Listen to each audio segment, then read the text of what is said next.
Halo, shalom teman-teman semua yang ada di layar kaca sebelah sana. Shalom, halo.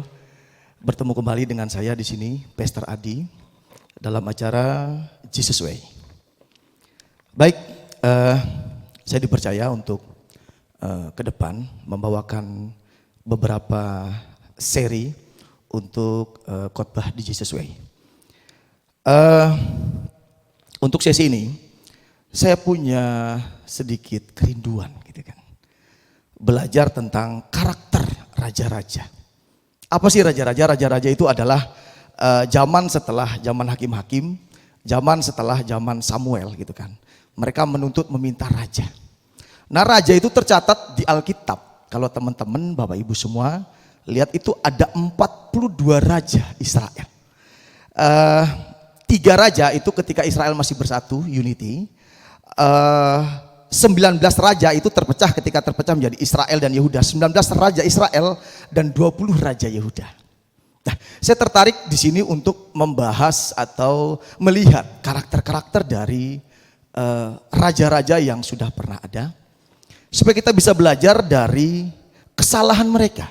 Loh, kok belajar dari kesalahan, kok tidak belajar dari kebenaran mereka? Jadi gini, saya ini tipikal orang yang mau belajar itu dari kesalahan orang.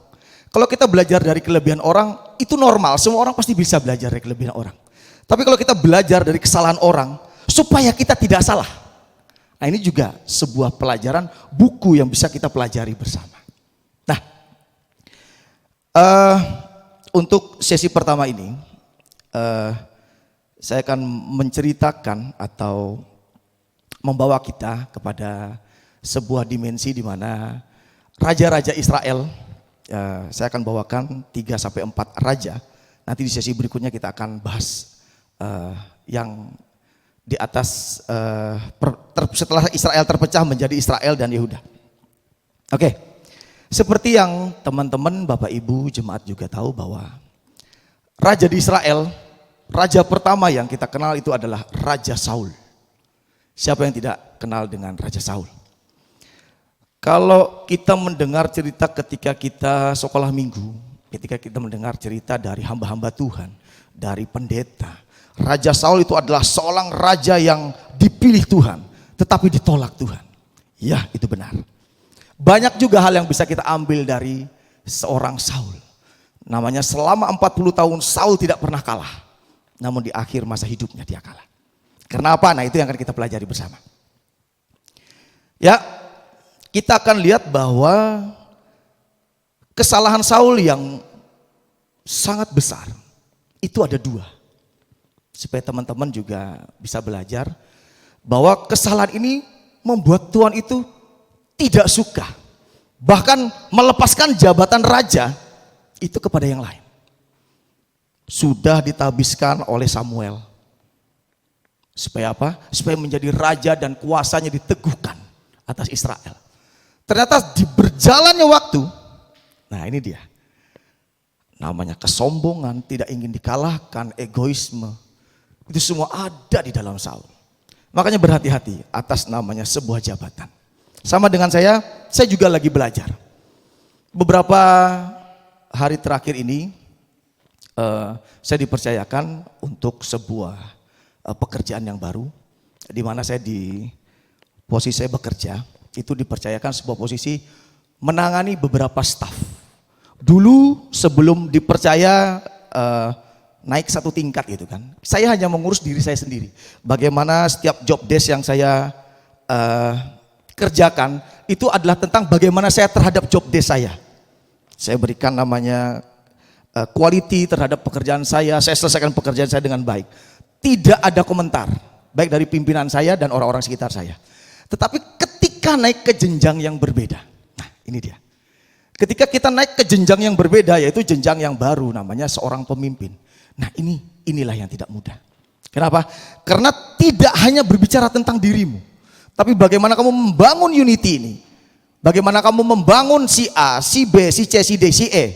Berapapun orang yang dipercayakan sama kamu, yang kamu pimpin, kamu harus bisa memimpin mereka kepada suatu tujuan, visi dan misi bersama. Tidak mudah. Kenapa? Karena semakin banyak kepala, semakin banyak namanya pemberontakan. Atau bahasa saya itu Semakin banyak keinginan dari banyaknya orang yang baik yang dipimpin, baik yang memimpin. Nah, belajar dari cerita Saul, apa sih kesalahan Saul yang terbesar? Ini kita kembali kepada Raja Saul ya. Walaupun nanti kita akan lihat bahwa ternyata Saul juga ada namanya sifat mendengki terhadap Daud. Tapi nanti kita akan bahas itu. Kita akan bahas ini dulu. Apa sih, kalau teman-teman bisa lihat, apa sih yang membuat Saul itu sangat berdosa besar? Gampang, pasti jawabannya kan gampang. Oh, itu karena dia nggak membunuh Raja Agag, raja orang Amalek, disuruh sama Samuel kok. Betul ya? Itu paling besar, betul? Salah. Yuk kita buka. Buka di 1 Samuel 28 ayat 7. Nah, saya minta di sini, saya punya asisten hidup, saya punya asisten pelayanan namanya my wife, gitu kan. Tolong my wife, tolong bisa dibacakan. Dia di belakang layar ya. Oke? 1 Samuel 28 ayat 7. Nah, tolong teman-teman bisa perhatikan. Ini kesalahan terbesar daripada Raja Saul. Ya. Lalu berkatalah Saul kepada para pegawainya, "Carilah bagiku seorang perempuan yang sanggup memanggil arwah, maka aku hendak pergi kepadanya dan meminta petunjuk kepadanya." Para pegawainya menjawab dia, "Di Endor ada seorang perempuan yang sanggup memanggil arwah." Ternyata kesalahan terbesar dari Saul, ini dia. Bisa nggak dibelah dua gitu? Firman sebelah, saya di sebelah supaya bisa kelihatan. Oke, bahwa Saul bukan mencari petunjuk kepada Tuhan, tetapi minta petunjuk kepada pencari arwah atau perempuan pemanggil arwah. Seperti kita tahu bahwa Tuhan itu adalah Allah yang cemburu. Tidak bisa kamu permainkan Tuhan. Tuhan mencintai manusia, yes, dia kasih dirinya buat manusia. Tapi apakah kamu juga mencintai Tuhan? Karena Tuhan tahu dia tidak mungkin bercinta itu bertepuk sebelah tangan itu nggak mungkin. Kalau dia hanya mencintai kamu tapi kamu tidak mencintai Tuhan, kamu tahu dia memberikan kasih tapi kamu melanggar dengan dosa. Bahwa kamu tahu bahwa Allahmu itu adalah yang cemburu, tapi kamu tetap menduakan dia dengan namanya apa? Pemanggil arwah. Ini dosa yang paling besar. Sehingga ini mengakibatkan hukuman yang paling besar kepada Saul. Yuk kita buka di 1 Samuel 28 ayat 19. Kalau hukuman tidak membunuh Raja Agag, rajanya orang Amalek itu, hukumannya adalah bahwa kerajaanmu akan diberikan kepada siapa? Kepada orang lain. Yang kita kenal saat ini adalah namanya Daud. Bisa nggak ini layarnya dibagi dua? Nah, oke. Bahwa kalau kamu tidak membunuh Raja Agag padahal disuruh menumpas bangsa Amalek, kerajaanmu akan diberikan kepada orang lain. Tetapi ketika Saul menyerahkan kepercayaannya kepada namanya seorang pemanggil arwah, yuk kita baca 1 Samuel 28 ayat 19. Ini upah yang paling besar buat Saul. 1 Samuel 28 ayat 19. Juga orang Israel bersama-sama dengan engkau akan diserahkan Tuhan ke dalam tangan orang Filistin, dan besok engkau serta anak-anakmu sudah ada bersama-sama dengan aku. Oke, terus? Juga tentara Israel akan diserahkan Tuhan ke dalam tangan orang Filistin. Ini Samuel, jadi ceritanya dia ingin bertemu Samuel, tapi Samuel sudah mati. Dia cari pemanggil arwah. Akhirnya Samuel bilang, hari ini juga kamu dan keturunanmu akan bersama-sama dengan aku. Besok engkau serta anak-anakmu, keturunanmu akan bersama-sama dengan aku. Mati semua. Jadi yang kita belajar di sini apa? Teman-teman, Bapak Ibu semua harus lihat bahwa Tuhan itu Allah yang baik. Tapi juga Tuhan itu adalah Allah yang cemburu. Yang tidak suka cintanya diduakan. Contoh kalau kamu punya seorang istri atau punya seorang suami, tiba-tiba mereka tidak setia, mereka selingkuh. Mereka melakukan sebuah hal yang menyakiti hatimu. Jengkel, marah, kecewa. Tidak mudah mengampuni. Tetapi ingat firman Tuhan bahwa dia adalah Allah yang cemburu. Bahwa barang siapa datang kepada yang bukan Allah pada masa itu, hukumannya adalah kematian. Kalau zaman kita sekarang bagaimana? Mati rohani kita di hadapan Tuhan. Ketika Bapak Ibu yang lahirnya, hidupnya, lahir menjadi orang Kristen, ya Mas Samuel. Tetapi dalam perjalanan hidupnya, tidak sungguh-sungguh mencari Tuhan. Dalam perjalanan hidupnya mencari kepada yang lain, yang bukan daripada Tuhan. Yang mati adalah rohnya. Yang mati adalah cintanya sama Tuhan. Karena cinta sama Tuhan, terbagi kepada yang bukan Tuhan. Seolah-olah Tuhan, oh kesembuhan kan datang dari Tuhan, makanya saya datang ke si A orang pintar. Iya dia pintar, kamu gak pintar. Makanya cari di luar daripada Tuhan. Berapa banyak orang Kristen zaman sekarang yang sudah menduakan Tuhan seperti itu. Yang sudah menduakan Tuhan dengan cara-cara yang bukan Alkitabiah. Apa sih yang Alkitabiah? Lihat, kalau teman-teman lihat cerita Daud, sudah melakukan kesalahan membunuh seorang Uria, mengambil istrinya, tapi apa yang dia lakukan? Dia taburkan abu, dia berdoa, dia berpuasa, minta ampun sama Tuhan, gulung-gulung di lantai. Supaya Tuhan mengampuni perbuatannya. Tidak datang kepada yang namanya pemanggil arwah atau roh-roh yang berada di luar Tuhan. Nah, yang ingin saya sampaikan di sini yang pertama, kesalahan Saul yang terbesar adalah ketika dia bukan datang kepada Tuhan, tapi datang mencari Samuel melalui pemanggil arwah di Endor. Yuk kita pelajari bahwa dalam hidup ini andalkan Tuhan. Dengan cara apa? Rajin membaca kitab suci. Saya punya anak 2 dan setiap malam saya sama istri sama anak-anak sebelum tidur itu kita berdoa bersama, kita baca Alkitab.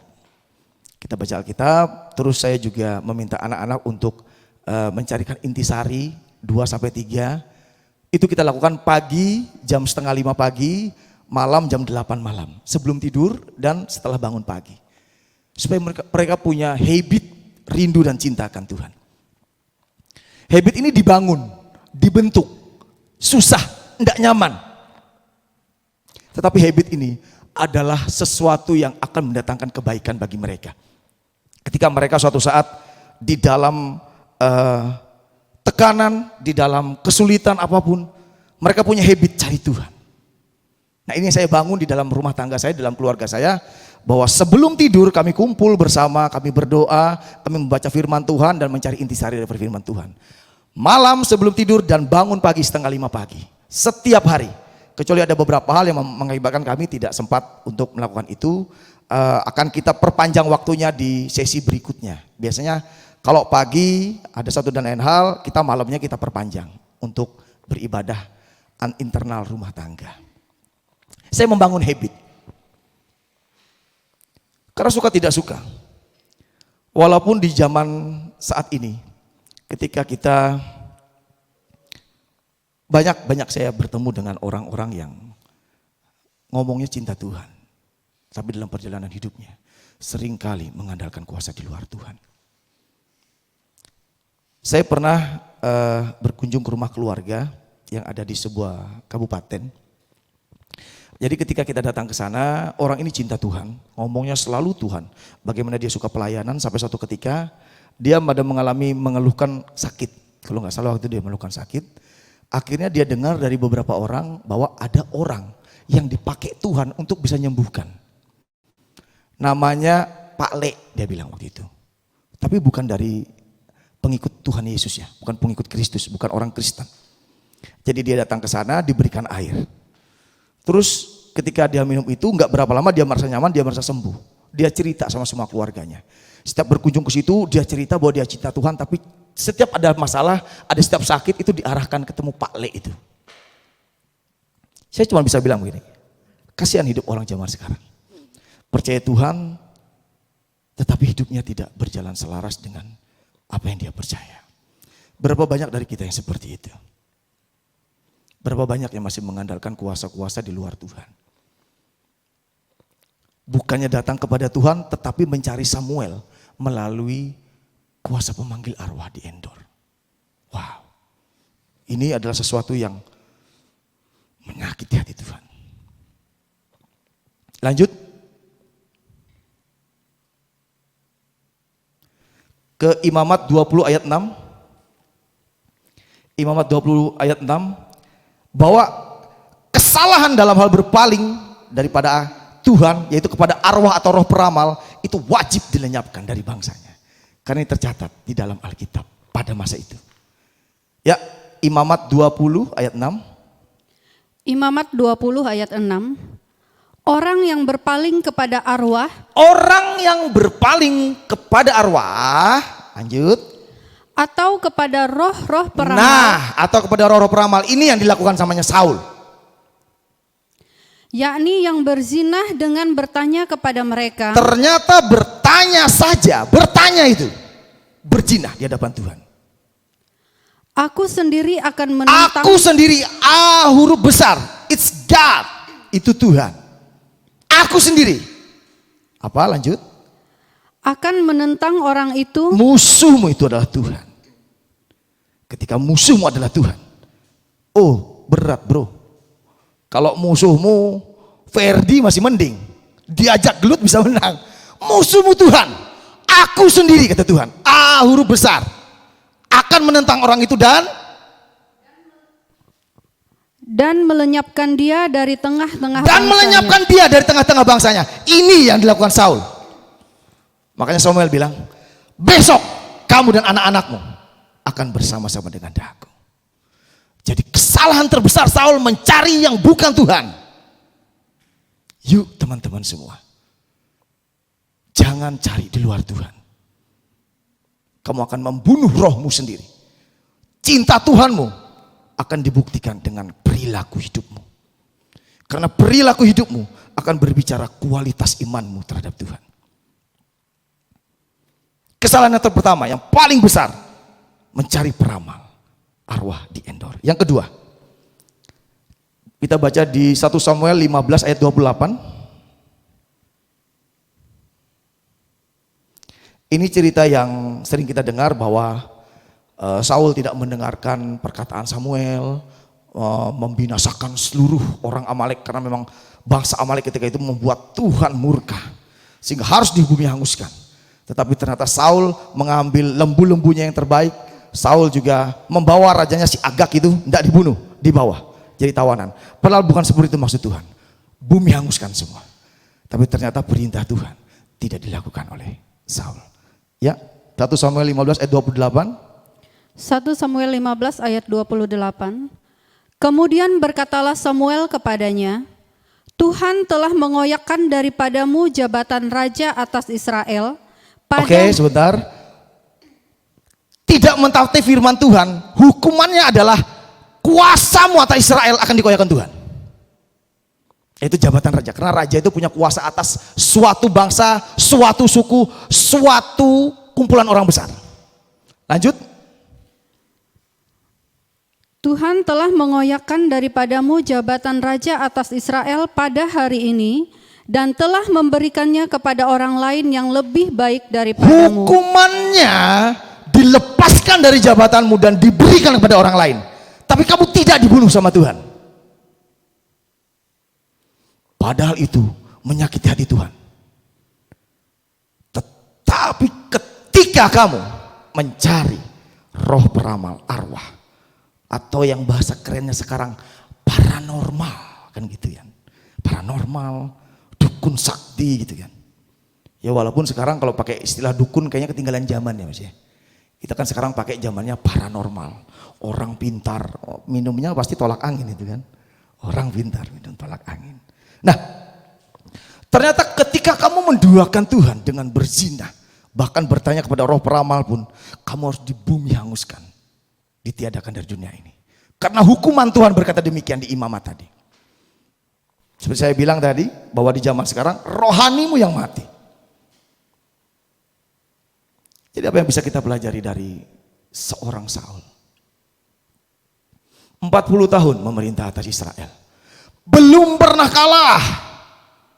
Di hari terakhirnya dia kalah. Dan mati dengan membunuh diri, menusukkan pedang punggungnya, menikam dadanya. Seorang Saul mati mengenaskan. Yonatan anaknya mati. Anak-anaknya mati. Sisa satu dari keturunan Saul yang masih hidup. Kita lanjut. Sebelum kita lanjut kepada anak Saul yaitu Isi-Boset, ada satu hal yang menjadi akar menurut saya. Kenapa Saul bisa sedemikian, bahasa saya yang lebih tepat gini. Apa sih yang menjadi akar awal mula sehingga apa yang dilakukan Saul itu bisa sampai mendatangkan kematian buat Saul. Sehingga namanya kuasa daripada memimpin sebuah kerajaan, memimpin sebuah bangsa yang besar, itu bisa berpindah kepada orang lain. Mari kita buka di 1 Samuel 18 ayat 8 sampai 10. 1 Samuel 18 ayat 8 sampai 10. Ini awal mula Saul jatuh ke dalam namanya jerat kuasa roh jahat. 1 Samuel 18 ayat 8 sampai 10. 1 Samuel 18 ayat 8 sampai 10. Lalu bangkitlah amarah Saul dengan sangat, dan perkataan itu menyebalkan hatinya. Marah dia, sebal. Lanjut. Sebab pikirnya, kepada Daud diperhitungkan mereka berlaksa-laksa, tetapi kepadaku diperhitungkannya beribu-ribu. Iri, dengki dalam hidupnya, dalam hatinya, yang raja gue, kenapa yang dipuji kok malah Daud? Berlaksa-laksa itu apa ya? Berlaksa itu banyak pokoknya. Kalau teman-teman cari arti berlaksa-laksa dengan beribu-ribu, itu berlaksa-laksa itu jauh lebih banyak daripada ribu ya. Jadi Saul tidak suka dibandingkan dengan orang yang lebih berhasil dari dia. Iri hati. Hati-hati. Kalau dalam hidupmu ada perasaan iri terhadap teman kerjamu, terhadap teman pelayananmu, terhadap siapapun yang membuat kamu akhirnya mendengki terhadap orang itu, hati-hati. Itu salah satu akar daripada kamu suatu saat akan dicabut Tuhan. Yuk balik sama Tuhan. Kalau kalian balik sama Tuhan, Tuhan akan memberikan jalan keluar. I'm the way. Yesus bilang, aku adalah jalan. Berdoa cari Tuhan. Tuhan, aku harus ngapain nih Tuhan? Aduh sadar Tuhan, ternyata aku ini kok, ya aku kok marah sama Tuhan. Aku iri. Saya bilang sama kalian, iri itu normal. Iri itu wajar. Tapi ketika iri mendatangkan kamu ingin membinasakan orang itu, cilaka kalian. Lanjut ayat tadi. Akhir-akhirnya jabatan raja itu pun jatuh kepadanya. Lanjut. Sejak hari itu, maka Saul selalu mendengki Daud. Dia mendengki Daud. Keesokan harinya roh jahat yang daripada... Nah, ini dia. Setelah dia iri hati dan dia mendengki, masuk apa? Roh jahat. Hati-hati. Roh jahat itu akan masuk dari perasaan irimu, dengkimu, ndak sukamu. Jadi kalau kamu nanti suatu saat merasa kacau hidupmu, ada sesuatu yang gak beres, bukan sekelilingmu yang gak beres, kamu yang gak beres. Kenapa? Karena ayat firman Tuhan mengatakan, ketika kamu iri hati dan kamu mendengki, ayat 9 tadi, coba balik ke 9. Sejak hari itu maka Saul selalu mendengki Daud. Kesal, iri berterus menerus, bahkan melalui tindakan. Lanjut yang ke-10. Tindakannya apa? Kita baca di 10. Keesokan harinya roh jahat yang daripada Allah itu berkuasa atas Saul, sehingga ia kerasukan di tengah-tengah rumah. Kerasukan, oke. Sedang Daud main kecapi seperti sehari-hari. Adapun Saul ada tombak di tangannya. Ada tombak di tangannya. Lanjut. Ayat 11. Saul melemparkan tombak itu karena pikirnya, baiklah aku menancapkan Daud ke dinding. Stop. Saul melemparkan tombak. Jadi ketika kamu iri, kamu dengki, bahkan melalui sikapmu kamu ingin membunuh dia, membunuh karakter dia, selesai sudah. You are not in the God way. Kamu tidak di dalam jalan Tuhan. Kamu di dalam jalan kebencian. Yang itu adalah milik siapa tadi? Di ayat 10, roh jahat. Jadi roh jahat itu mendatangkan perasaan iri, dengki, dan output keluarnya ingin membunuh. Kalau sudah seperti itu susah. Mau malaikat juga datang menyerupai manusia, datang menasihati kamu pun, kamu akan sangkal terus itu. Karena kamu merasa apa? Tersakiti hatimu. Apa cara yang paling baik ketika itu menghampiri kita? Duduk tenang di bawah kaki Tuhan. Cari Tuhan. Minta pertolongan Roh Kudus. Cari firman Tuhan. Bagaimana hatimu yang tadinya keras dan iri dan dengki menjadi lembut. Namanya mengampuni. Saya ada melihat sebuah paparan seorang pendeta dan seorang psikolog gitu ya. Kalau seseorang, bahasa lebih tepatnya gini. Kalau kamu masih marah, kamu masih dendam, tapi kamu ketika bertemu dengan orang yang berbuat salah kepada kamu memaafkan dia, tapi kamu masih menyimpan rasa itu. Sebenarnya kamu masih belum memaafkan dia. Karena ingat, memaafkan itu bukan tentang sakit hati, tetapi tentang kamu sendiri. Karena kamu sedang menyelamatkan jiwamu. Karena ketika iri, dengki, kemarahan menguasai kamu, hati-hati. Memaafkan hanya di mulut tapi tidak di hati. Hati-hati. Kamu tidak sedang menyelamatkan dirimu, tapi kamu sedang menumpuk bom waktu dalam hidupmu. Loh, bukankah Tuhan yang menyelamatkan? Yes, Tuhan menyelamatkan. Dia memberikan firman di dalam Alkitab yang tertulis itu loh. Ampuni mereka. Pukul pipi kiri, berikan pipi kananmu. Mereka minta bajumu, berikan juga seluruhnya. Tapi kalau kamu mengatakan mengampuni, tapi dalam hatimu tidak mengampuni, berat coy. Kamu akan menumpuk bom waktu. Sampai saatnya tiba, boom. Saya pernah dulu diajarkan oleh seorang hamba Tuhan perempuan. Gitu kan. Dia berbicara sama istri saya. Saya dulu seorang yang luar biasa, saya seorang penjina. Malam saya main dengan pelacur, besoknya saya naik khotbah.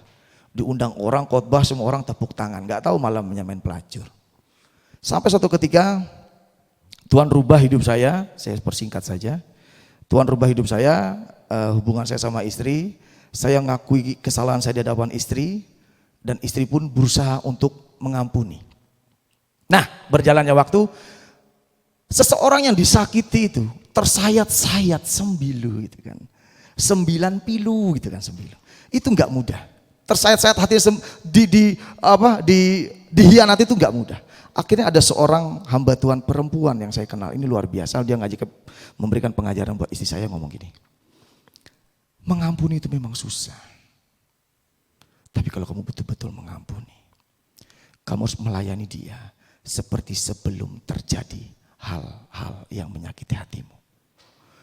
Ketika sebelumnya kamu tidak tahu dia pernah mengkhianati kamu tetap sapa dia dengan halo sayang, memberikan kopi hangat setiap pagi. Terus ketika kamu tahu dihianati, ngomongnya ngampuni, ternyata kamu merubah sikapmu, sebenarnya kamu tidak mengampuni dia. Caranya gimana? Tetap melakukan seperti yang sebelum kamu disakiti. Tetap layani dia, tetap beri cinta, tetap beri namanya senyuman, berikan kopi hangat setiap pagi, berikan pelukan, berikan ciuman. Ternyata pengampunan itu bukan tentang orang lain. Saya baru sadar, pengampunan itu tentang dirimu dan Tuhanmu. Apakah firman Tuhan yang betul-betul menuntun kamu kepada hidup, itu membuat kamu betul-betul hidup di dalamnya, ataukah tidak? Karena firman Tuhan itu tertulis sudah jelas. Ampunilah maka kamu akan diampuni. Jadi ketika kamu bilang, Tuhan ampuni aku Tuhan. Ya Tuhan ampuni. Tapi ketika kamu ketemu saudaramu sendiri, kamu tidak ampuni dia. Bagaimana mungkin Tuhan mau mengampuni kamu, sedangkan kamu tidak mengampuni saudaramu sendiri. Ingat doa Bapa kami, ampunilah kami seperti kami juga mengampuni orang bersalah kepada kami. Ingat kasus raja terhadap orang yang berhutang. Perjanjian baru Yesus sendiri yang ngomong. Silahkan teman-teman baca. Bahwa arti dari mengampuni itu, ketika kamu mengampuni orang, Tuhan pun pasti bisa mengampuni kamu lebih daripada apa yang kamu perbuat. Tetapi kamu harus bisa jadi contoh, karena kamu pengikut Kristus. Orang Kristen itu namanya pengikut Kristus. Oke? Jadi kalau kamu mengaku Kristen, hanya Kristen KTP, kamu bukan Kristen sejati. Kamu hanya Kristen KTP. Lanjut. Kita ke raja setelah Saul. Jadi ketika Saul sudah kalah, dibunuh oleh musuh, ada seorang jenderal perwiranya Saul, itu namanya Abner. Abner ini masih ingin mempertahankan kedikdayaan Saul dengan dia mengambil Isi-Boset, anaknya Saul, dudukan menjadi seorang raja yang ngangkat Abner. Namun dalam perjalanan kepemimpinan Isi-Boset, dia hanya memerintah selama kurang lebih 2 tahun saja. Yuk boleh kita lihat di 2 Samuel 2 ayat 10. Jadi ini bercerita tentang Isi-Boset ya, anak daripada Saul yang masih tinggal hidup, itu diambil sama Abner, diangkat Abner menjadi raja atas Israel yang waktu itu beberapa suku masih memihak kepada Raja Saul. Namun di sisi sebelah Daud tetap diangkat menjadi raja atas Yehuda waktu itu. Ya lanjut. 2 Samuel 2 ayat 10. 2 Samuel 2 ayat 10. Isi-Boset bin Saul berumur 40 tahun pada waktu ia menjadi raja. Umurnya 40 tahun udah cukup tua ya. Dan pada waktu ia menjadi raja atas Israel dan ia memerintah 2 tahun hanya lamanya. 2 tahun lamanya atas Israel. Hanyalah kaum Yehuda yang mengikuti Daud. Seperti yang saya bilang tadi, hanyalah kaum Yehuda yang mengikuti Daud. Daud sudah diangkat oleh kaum Yehuda menjadi raja. Tetapi Abner tetap mengangkat Isi-Boset bin Saul untuk menggantikan Saul. Dan hanya bertahan 2 tahun. Selama 2 tahun itu pemerintahan Isi-Boset itu makin terpukul kalah berperang antara Isi-Boset dan tim Isi-Boset dan tim Daud. Dan terakhir Isi-Boset itu mati di atas pembaringan, di atas kasurnya, dibunuh oleh 2 orang pengintai dan dipenggal kepalanya. Oke, ceritanya cukup singkat Isi-Boset. Kita akan lanjut kepada raja ketiga. Raja ketiga adalah salah satu raja yang fenomenal. Bahkan saya punya teman kemarin yang barusan pulang dari Israel, iseng nanya sama orang Israel di sana, siapa sih raja-raja yang menurut kalian yang sangat dikagumi oleh orang Israel, itu raja siapa sih? King David. Bukan Babang David ya, tapi King David, King Daud maksudnya gitu kan, Raja Daud. Bahwa Raja Daud itu adalah raja yang betul-betul di pandangan orang-orang Israel itu adalah raja yang luar biasa. Bahkan mereka sampai saat ini menanti-nantikan keturunan Raja Daud. Namanya Imam Mahdinya mereka lah, dari keturunan Daud. Tapi itu bukan bagian kita ya. Bagian kita percaya bahwa Yesus yang adalah keturunan Daud itu memang betul-betul adalah Tuhan dan Juru Selamat kita yang hidup, yang kita percaya sampai hari ini. Ya, lanjut. Raja ketiga adalah Raja Daud, di mana ia memerintah selama 40 tahun. Tidak kalah sama bosnya yang dulu, yaitu Saul. Saul 40 tahun, Daud juga 40 tahun. Baca di 2 Samuel 5 ayat 4.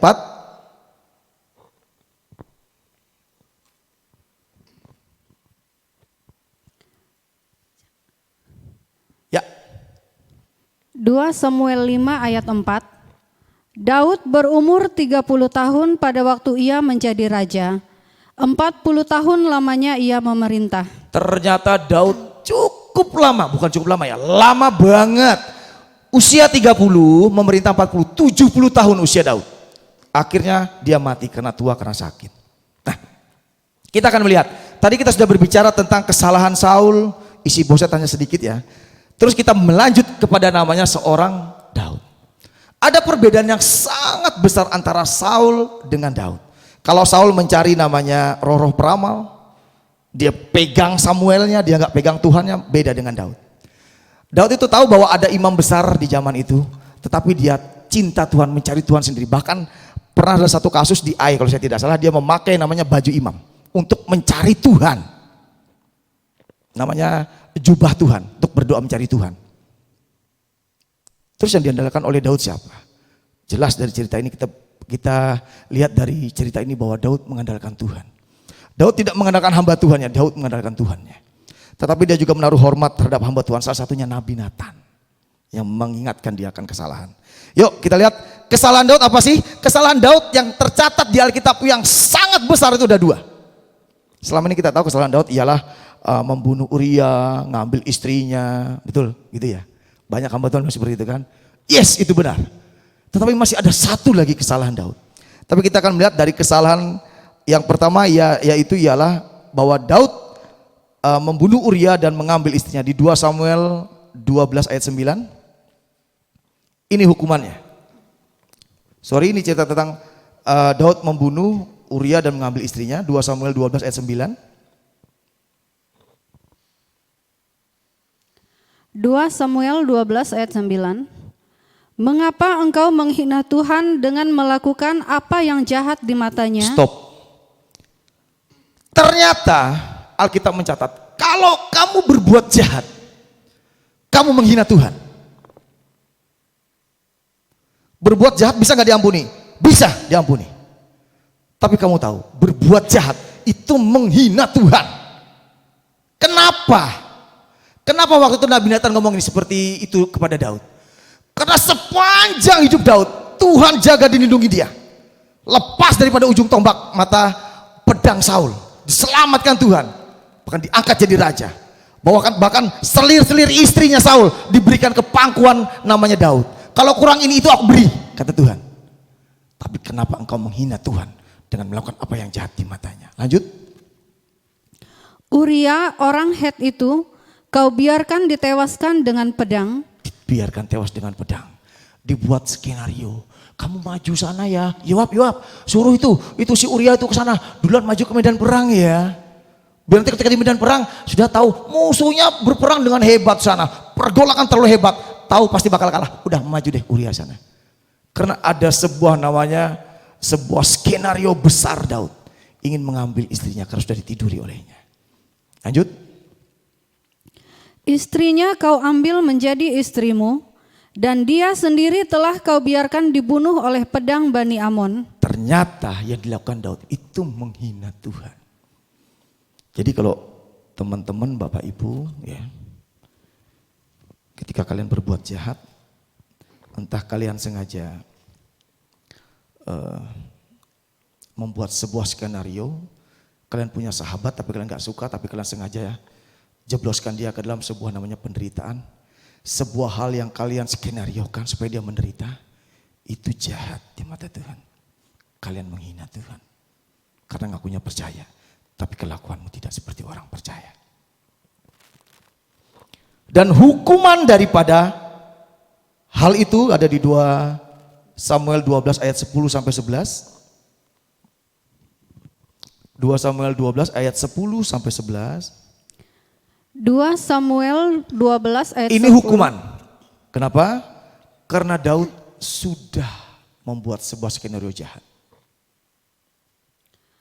Oleh sebab itu, pedang tidak akan menyingkir dari keturunanmu sampai selamanya. Pedang tidak akan menyingkir dari keturunanmu sampai selamanya. Perang terus. Perang saudara antara Israel dan Yehuda. Lanjut. Karena engkau telah menghina aku dan mengambil istri Uria. Ngambil istri orang itu menghina Tuhan. Lanjut. Orang Het itu untuk menjadi istrimu. Lanjut. Beginilah firman Tuhan. Bahwasanya malapetaka akan kutimpakan ke atasmu yang datang dari kaum keluargamu Dari sendiri. kaum keluargamu sendiri. Nanti di ujung cerita Absalom memberontak. Diusir dari kerajaan. Gak kepengen anaknya mati. Tetap mati oleh Yoab. Lanjut. Aku akan mengambil istri-istrimu di depan matamu dan memberikannya kepada orang lain. Nah ini nanti kisahnya kalau bapak ibu teman-teman semua baca. Ini Absalom yang melakukannya. Lanjut. Orang itu akan tidur dengan istri-istrimu di siang hari. Oke. Jadi setiap Anda melakukan sebuah kesalahan, Tuhan itu memberikan hukuman. Loh kenapa kau dihukum Tuhan? Hukuman itu datang supaya kamu tahu Tuhan itu hidup. Satu. Yang kedua, Tuhan masih memberikan kesempatan kamu untuk bertobat. Kita memang hidup di zaman kasih anugerah Tuhan. Kita tidak layak tapi dilayakkan Tuhan. Yes, saya setuju. Saya sangat setuju. Tapi ketika Anda mempermainkan kasih karunia itu, Anda mempermainkan sesuatu yang sangat berharga, bahkan nyawamu pun tidak bisa membeli kebaikan Tuhan. Kamu tahu kamu ditebus Tuhan, tapi kamu berdosa, kamu melakukan kesalahan, kamu diampuni Tuhan, kamu minta ampun diampuni Tuhan, tapi kamu terus melakukan dosa, terus melakukan dosa. Sesungguhnya kamu tidak mengenal Tuhan. yang kamu kenal adalah kekejian hatimu sendiri. Jadi barang siapa mengatakan mencintai Tuhan, sudah tentu hidupnya pun berdampak demikian. Terhadap siapa? Terhadap sesamanya, terhadap orang lain. Karena firman Tuhan itu, ya, mau di handphone, mau di Alkitabmu, itu tertulis. Tidak hidup. Firman itu mati. Tetapi firman itu akan hidup ketika tinggal di dalam hati setiap anak manusia dan dihidupkan oleh kelakuanmu yang hidup. Sehingga firman itu menjadi hidup di dalam siapa? Di dalam dirimu. Oleh karena siapa? Roh Kudus, Roh Tuhan mengingatkan akan setiap perkataan Yesus bagi setiap orang-orang percaya. Jadi firman yang hidup itu apa? Yang menghidupkan hidupmu sehingga kamu menjadi contoh bagi orang lain. Makanya Rasul Paulus berkata bahwa kamu menjadi suratan Kristus yang terbuka, yang bisa dilihat dan dibaca semua orang. Betul? Jadi firman itu hidup di dalam kamu oleh karena Roh Allah, yaitu Roh Kudus, yang mengingatkan akan setiap perkataan dan perbuatan Yesus yang membuat kamu bertobat dan melakukan perintah Allah Bapa. Oke? Ternyata kesalahan daripada Daud ialah mengingini milik sesamamu. Kita tahu 10 hukum Tuhan, 10 commandments. Jangan mengingini milik sesamamu. Jangan mengingini istri sesamamu. Jangan mengingini rumputnya mungkin, mobilnya, rumahnya, apapun miliknya. Karena mengingini. Bahkan ketika kamu memiliki lebih, kamu mengingini punya saudaramu yang kecil, bahkan diibaratkan tadi sama Nabi Nathan, dia hanya memiliki lembu kecil. Sedangkan dia memiliki lembu yang banyak. Tapi tetap dirampas. Kamu sendirilah orangnya. Wahai Raja Daud. Disinilah kita belajar mencukupkan segala sesuatu. Disinilah kita belajar bagaimana setiap hal yang diberikan Tuhan dalam hidupmu, itu Tuhan punya maksud dan tujuan. Kalau kamu tidak punya, doa sama Tuhan, tanya Tuhan. Kalau Tuhan suruh kamu bekerja, bekerjalah kamu biar punya. Tapi kalaupun itu yang hanya diberikan Tuhan, mengucap syukur, memang itulah yang dipercayakan Tuhan dalam hidupmu. Amin Bapak Ibu. Jadi ketika Daud mengingini milik orang lain, yang bahkan dia sendiri miliki jauh lebih banyak, itu sangat jahat di mata Tuhan, menyakiti hati Tuhan. Itu adalah kesalahan Daud yang besar, yang pertama. Yang kedua, kesalahan Daud yang juga besar yang dicatat di dalam Alkitab. Kita lihat di 2 Samuel 24 ayat 1 sampai 15. Jadi ini bercerita tentang Raja Daud ketika itu mengadakan, kalau bahasa kita itu sensus gitu. Masa ngadain sensus saja dilarang Tuhan, masa ngadain sensus saja dimarahin Tuhan. Yuk kita baca sama-sama. 2 Samuel 24 ayat 1. Bangkitlah pula murka Tuhan terhadap orang Israel. Marah Tuhan terhadap bangsa Israel. Ia menghasut Daud melawan mereka. Ia menghasut Daud. Firman-Nya, pergilah, hitunglah orang Israel dan orang Yehuda. Sensusin, Daud itu ya. Sensusin Lanjut. Lalu berkatalah raja kepada Yoab dan para panglima tentara yang bersama-sama dengan dia, jelajahilah segenap suku Israel dan Dan. Dari Dan sampai Berseba, suku Dan sampai suku Berseba, ya. Jelajahilah segenap suku Israel dari Dan sampai Berseba. Adakanlah pendaftaran di antara rakyat. Sensusin ya. Supaya aku tahu jumlah mereka. Supaya aku tahu jumlah mereka, kata Daud. Lanjut. Lalu berkatalah Yoab kepada raja, kiranya Tuhan Allahmu menambahi rakyat 100 kali lipat daripada yang ada sekarang. Dan semoga mata tuanku raja sendiri melihatnya. Dipuji keputusan Daud. Tetapi mengapa tuanku raja menghendaki hal ini? Bertanyalah Yoab kepada Daud. Lanjut. Namun titah raja itu terpaksa diikuti oleh Yoab. Terpaksa Yoab mengikuti, maklum panglimanya kan. dan oleh para panglima tentara. Maka pergilah Yoab dan panglima-panglima tentara itu atas perintah raja untuk mengadakan pendaftaran di antara bangsa Israel. Oke, terus lanjut. Maka mereka menyeberangi sungai Yordan, lalu mulai dari Aroer dan dari kota yang terletak di tengah-tengah lembah ke arah Gad dan Yazer. Kemudian sampailah mereka ke Gilead dan ke Kades di negeri orang Het.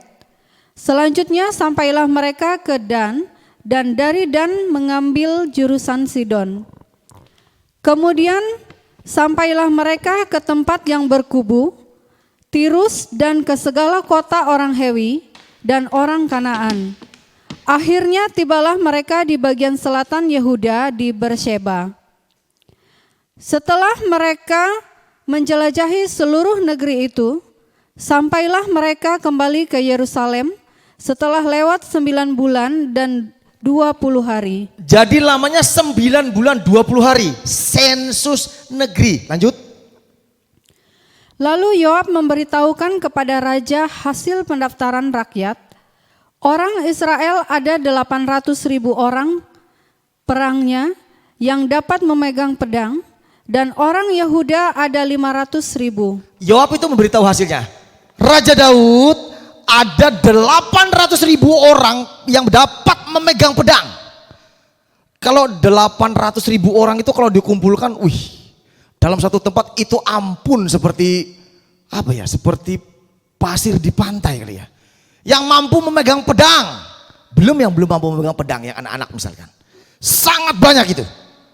Lanjut. Tetapi berdebar-debarlah hati Daud. Setelah ia menghitung rakyat, lalu berkatalah Daud kepada Tuhan. Berkatalah Daud kepada Tuhan. Aku telah sangat berdosa karena melakukan hal ini. Aneh ya, cuman sensus berdosa. Tapi nanti ada di balik itu. Lanjut. Maka sekarang Tuhan, jauhkanlah kiranya kesalahan hamba-Mu, sebab perbuatanku itu sangat bodoh. Setelah Daud bangun daripada waktu pagi, datanglah firman Tuhan kepada Nabi Gad pelihat Daud demikian. Pergilah, katakanlah kepada Daud. Nah, ini jawaban daripada hukuman atas kesalahan Daud. Karena Tuhan menghasut Daud, karena Tuhan marah terhadap bangsa Israel. Tetapi tetap Daud yang salah. Kenapa? Karena Daud melakukan sensus. Lanjut. Tapi sensus bukan sensusnya yang salah ya, tapi ada perkara di balik sensus yang sebenarnya menjadi kesalahan bagi Daud. Lanjut. Beginilah firman Tuhan, 3 perkara kuhadapkan kepadamu. Disuruh milih. Pilih mana yang kamu mau aku berlakukan terhadap rakyatmu dan negerimu dan terhadap kamu sendiri. Pilih satu. Pilihlah salah satu daripadanya, maka aku akan melakukannya kepadamu. Oke, lanjut. Kemudian datanglah Gad kepada Daud, memberitahukan kepadanya dengan berkata kepadanya, akan datangkah menimpa engkau 3 tahun kelaparan di negerimu? Yang pertama 3 tahun kelaparan di negerimu. Lanjut. Atau maukah engkau melarikan diri 3 bulan lamanya dari hadapan lawanmu? Lari 3 bulan dari hadapan lawanmu. Yang ketiga, sedang mereka itu mengejar engkau, atau akan adakah 3 hari penyakit sampar di negerimu? Maka sekarang pikirkanlah dan timbanglah, jawab apa yang harus kusampaikan kepada yang mengutus aku. lanjut. Lalu berkatalah Daud kepada Gad, sangat susah hatiku, biarlah kiranya kita jatuh ke dalam tangan Tuhan, sebab besar kasih sayangnya, tetapi janganlah aku jatuh ke dalam tangan manusia. Jadi Tuhan mendatangkan penyakit sampar kepada orang Israel dari pagi hari sampai waktu yang ditetapkan. Maka matilah dari antara bangsa itu, dari Dan sampai Beersheba, 70.000 orang. Jadi teman-teman begini, ketika seorang pemimpin itu salah, yang menanggung dampaknya itu bukan hanya dia sendiri, tapi orang-orang yang ngikutin dia. Jadi kalau teman-teman ada lihat seorang pemimpin yang bersalah dan dibuat jatuh hancur. Entah itu keuangan dia, entah itu hal apapun yang terjadi dalam hidup dia. Itu karena keputusan seorang pemimpin, itu akan berdampak kepada orang-orang yang ada di bawah dia. Walaupun itu Tuhan izinkan. Tetapi lihat, dampaknya adalah kembali ke ayat 15. Jadi Tuhan mendatangkan penyakit sampar Langsung. kepada orang Israel. Berapa puluh ribu orang yang meninggal, yang mati? Matilah. Maka matilah dari antara bangsa itu, dari Dan sampai Berseba 70.000 orang. 70.000 orang coy. Itu kuburan sebesar apa 70.000 orang? Sedangkan peperangan antara Israel melawan Palestina aja masih baru 45.000. Berhari-hari, bertahun-tahun itu. 3 hari penyakit sampar 70.000 orang. 3 hari saja. Jadi keputusanmu sebagai seorang pemimpin itu berdampak kepada orang-orang di bawah kamu. Dan ketika kamu salah mengambil keputusan, semua yang di bawah kamu turut mendapatkan dampaknya. Walaupun Tuhan izinkan itu terjadi. Supaya apa? Supaya bangsa Israel kembali kepada Tuhan.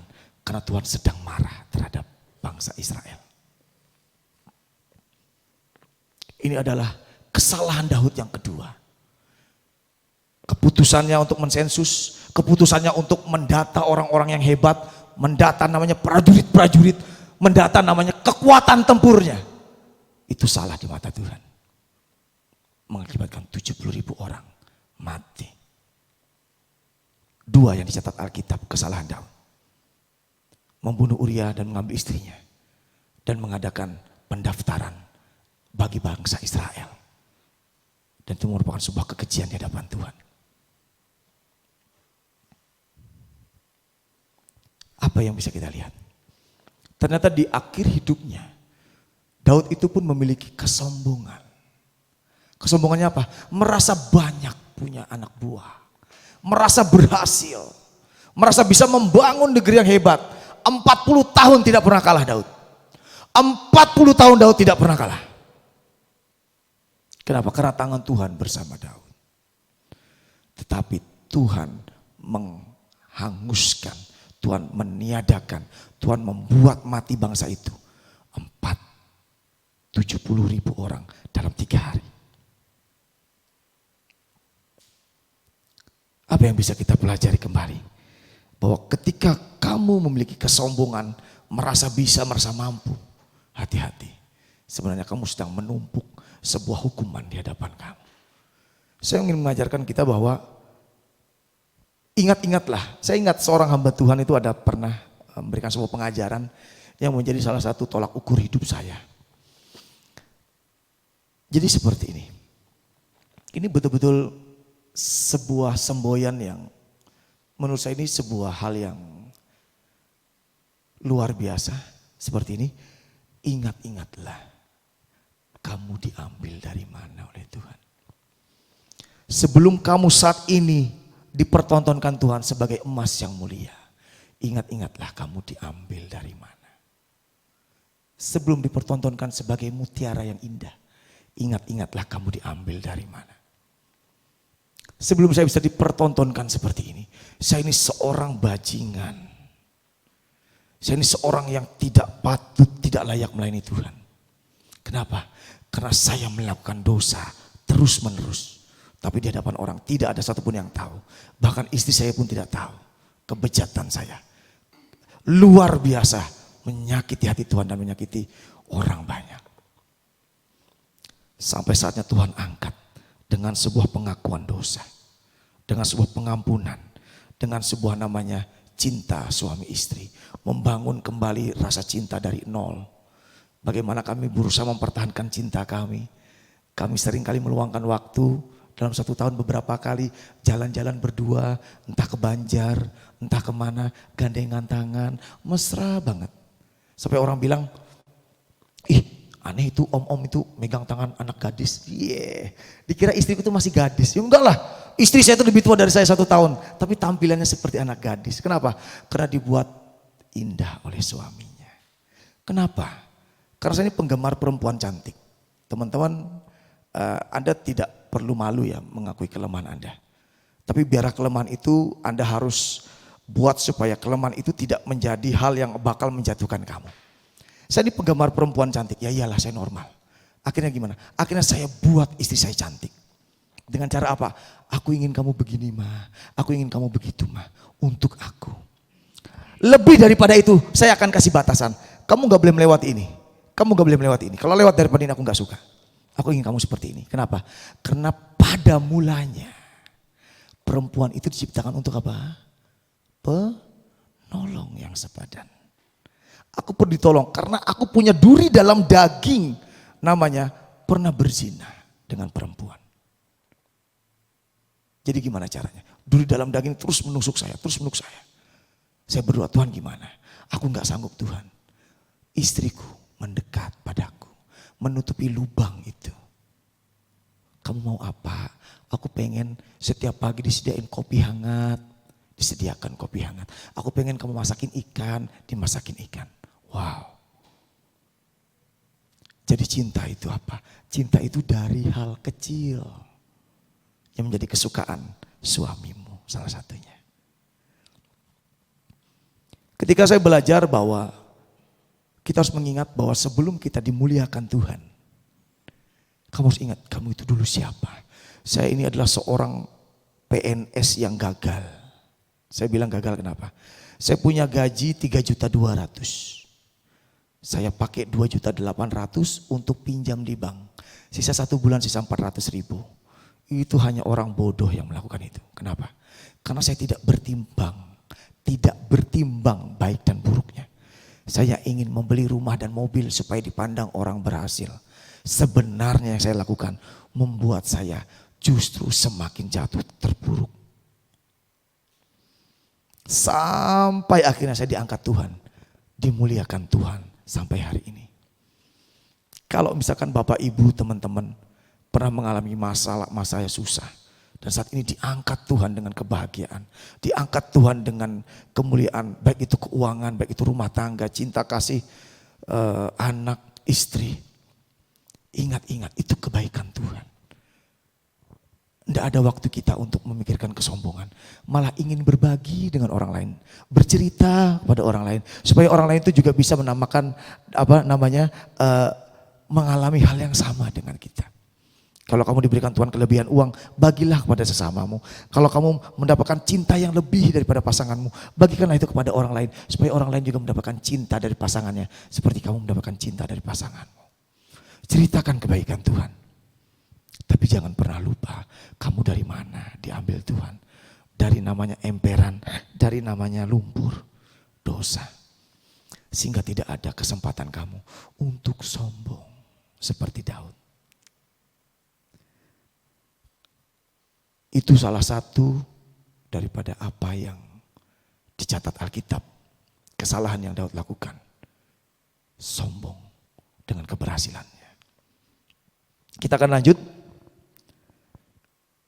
Setelah Raja Daud, seperti yang kita tahu, yang naik adalah Salomo.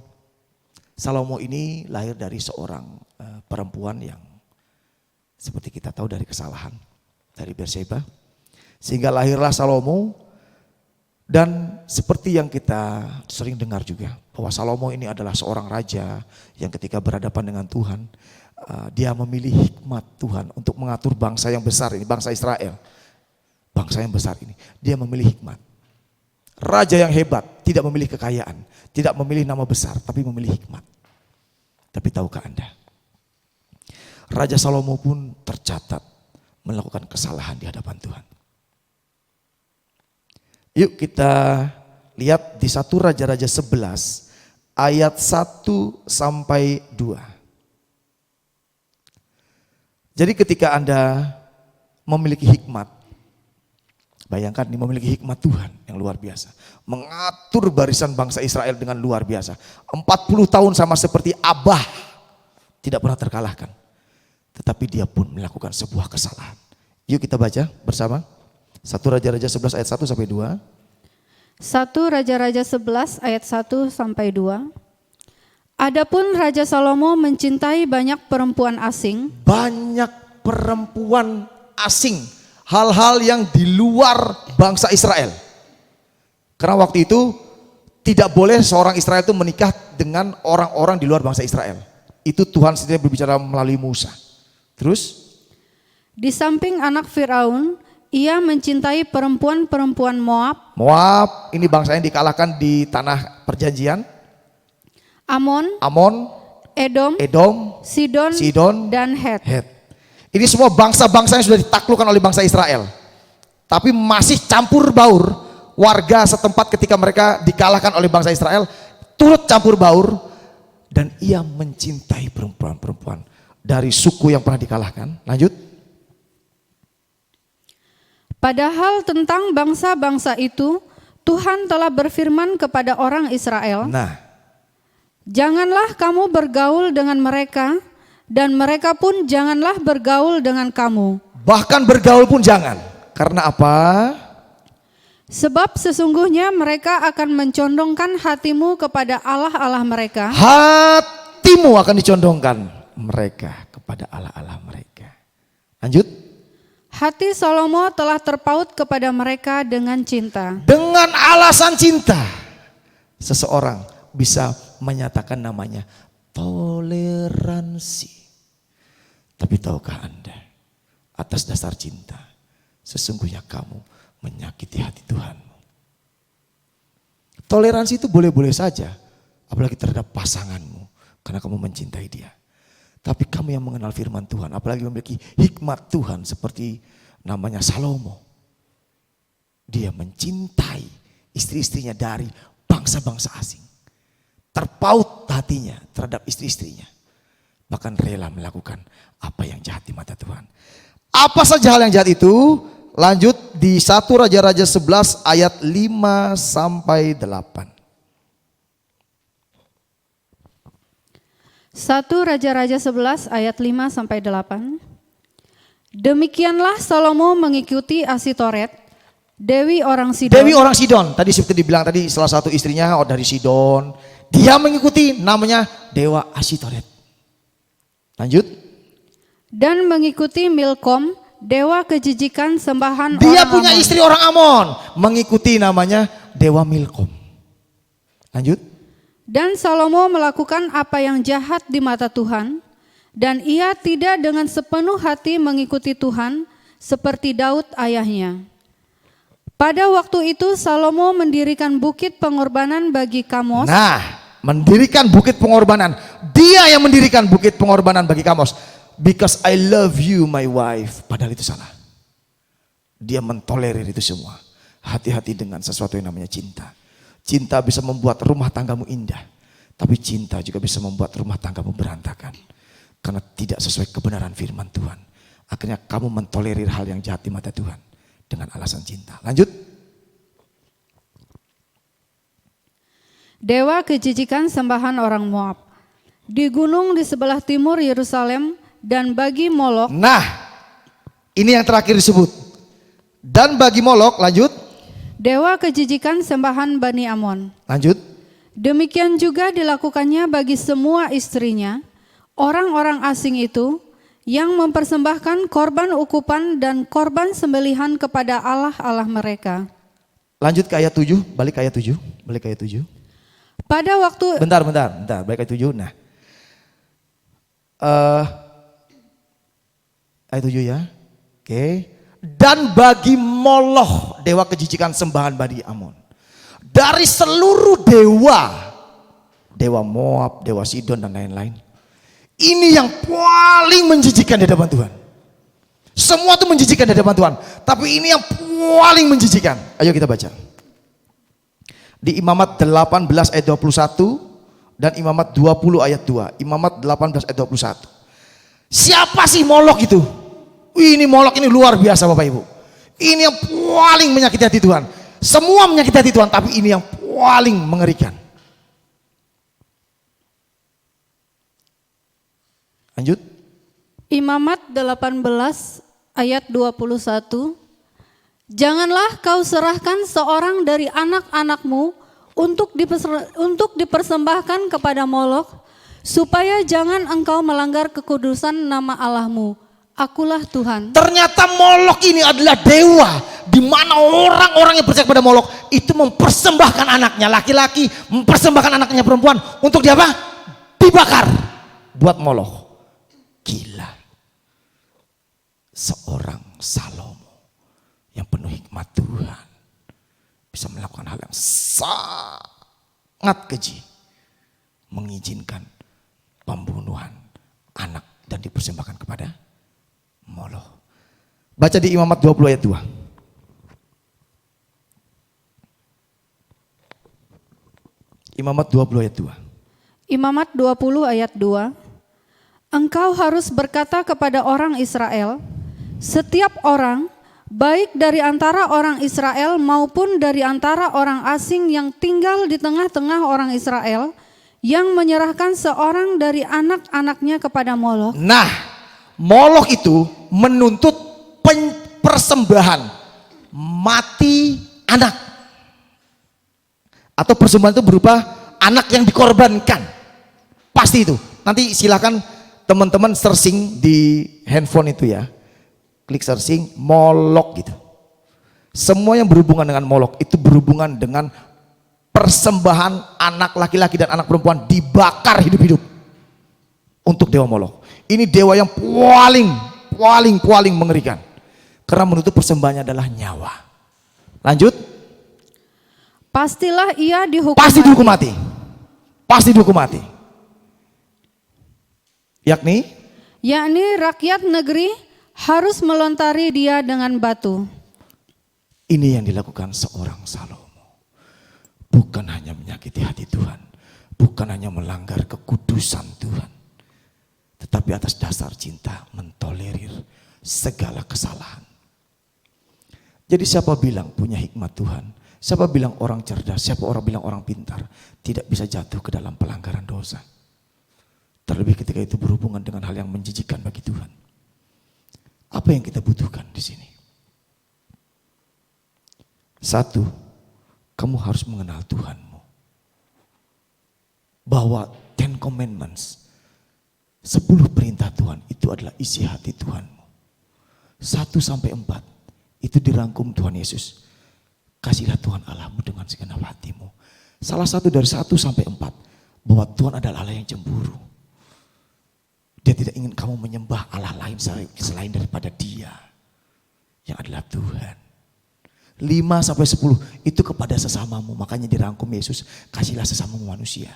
Jangan membunuh, jangan mencuri, jangan mengingini milik sesamamu, bla bla bla. Kasihlah orang tuamu, itu kepada sesama.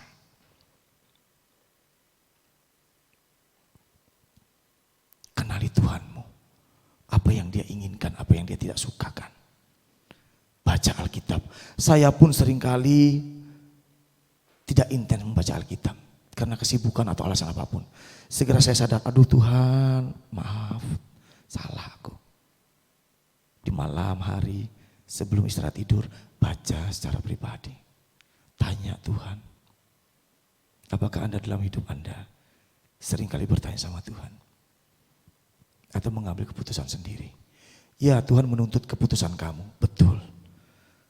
Tetapi juga Tuhan menginginkan kamu punya hati yang terikat sama Tuhan. Kenali Dia dan seluruh isi hatinya dan kebenaran di dalam namanya firman Tuhan. Di handphonemu Alkitab atau di Alkitabmu yang berupa buku. Ya, kita sudah sampai di akhir penghujung. Nanti untuk di season berikutnya kita akan lanjutkan kembali dengan cerita raja-raja dari 19 raja Israel dan 20 raja Yehuda. Akan kita kupas beberapa, tidak semua. Kalau semua terlalu panjang waktunya. Beberapa kita kupas dan kita akan sampai kepada kesimpulan daripada apa yang kita boleh dengarkan bersama. Yang pertama kita belajar dari seorang Saul. Bahwa awal mula kejahatan, bahkan namanya menyakiti Tuhanmu, itu berawal dari iri hati dan dengki. Ketika Daud dipuji-puji berlaksa-laksa, Saul hanya beribu-ribu. iri hati, dan dia mendengki Daud. Dan parahnya lagi, dia menginginkan kematian Daud. Hindari ini Bapak Ibu. Yang kedua, kesalahan daripada Saul ialah jalan keluar yang diambil itu bukan berdasarkan kebenaran firman Tuhan, bukan atas dasar takut akan Tuhan, tetapi atas dasar mencari kuasa di luar Tuhan, namanya arwah atau roh-roh peramal. Seolah-olah mencari Tuhan karena dia percaya Samuel utusan Tuhan, tetapi dia tidak mencari Tuhan sepenuh hati. Yang dia cari adalah manusia yang membawa firman, bukan sang firman itu sendiri. Sehingga hal yang salah pun dia tolerir, namanya arwah atau peramal.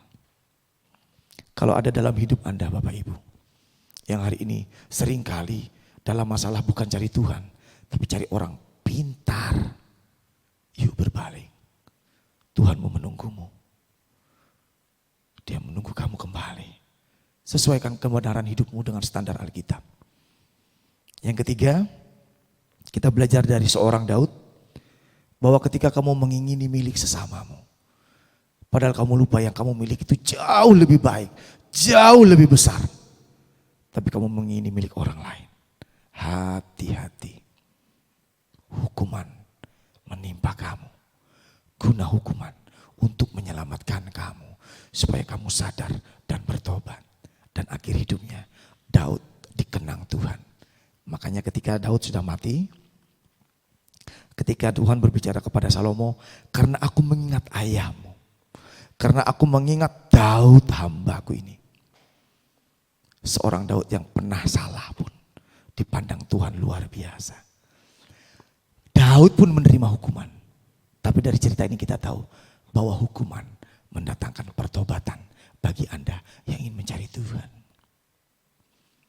Yang ketiga, yang keempat, kita belajar dari seorang Salomo. Cinta itu memang indah. Rumah tangga kalau tidak dibalut dengan cinta hambar rasanya. Garam ada untuk memberikan rasa. Terang ada untuk memberi penglihatan di tempat yang gelap. Nyaman. Ada cinta itu nyaman. Tapi kalau kamu mengarahkan cintamu di luar daripada Tuhan, kamu mentolerir kesalahan, baik itu siapapun yang mendatangkan cinta dalam hatimu, tetapi tidak sesuai standar firman Tuhan, ketahuilah, kamu sedang membawa dirimu ke dalam suatu kejijikan di hadapan Tuhan, melanggar kekudusan Tuhan. Perlakukan semua dengan tepat. Cinta tempatkanlah dengan tepat. Cinta kepada istrimu, cinta kepada Tuhanmu, cinta kepada sesamamu. Tempatkanlah dengan benar. Karena cinta pun bisa salah ditempatkan. Tempatkanlah garam di tempatnya. Garam apabila sesuai dengan takaran yang benar, dia akan membuat rasa yang nyaman. Tetapi ketika kamu kasih garam lebih, salah-salah kamu bisa stroke, namanya darah tinggi. Terang itu baik apabila diterapkan di namanya kegelapan untuk menuntun jalanmu. Tapi kalau terang itu kamu arahkan ke mata temanmu, bahkan temanmu tidak bisa melihat di depan itu ada lubang. Kenapa? Karena matanya silau men. Oleh kenapa? Terang lampu yang kamu berikan di matanya. Jadi semua itu yang diberikan Tuhan harus tepat. Tidak boleh salah. Kalau salah, belajarlah dari kesalahanmu supaya lain kali jangan salah. Terima kasih. Ini beberapa hal yang saya bisa bagikan.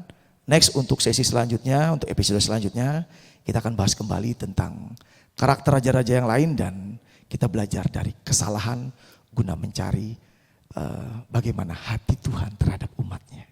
Terima kasih sekali lagi. Tuhan Yesus memberkati.